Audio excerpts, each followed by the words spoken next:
Oganda Jokenya sani koro chako puonjore dhok miwacho e pinje maoko kamoting'o dho German, Chinese, French kod dho Japan kaka yo achiel mar yudo tije e pinjego. Mbalariany ma Tom Mboya mayudore kaunti ma Homa Bay ochako chenro mar tiego rawere dho German kaka yo mar konyruok e kinde dwaro tich ahinya e pinje mawacho dho German.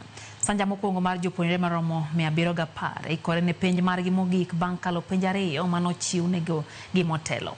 Magi okenge ma imedo keti kalore kod dwaro mar piny owacho neno ni rawere mathur ka yudo tije e pinje maoko.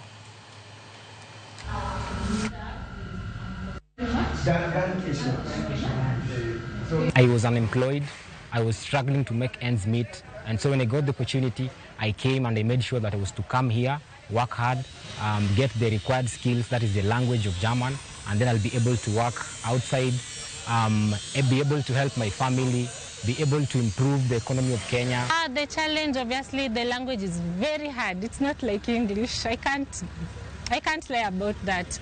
You have to be focused from day one, because when you lose focus a bit, you'll just be gone. As soon as the paperwork is done, everything that needs to be put in place is done, they should be able to fly to Germany.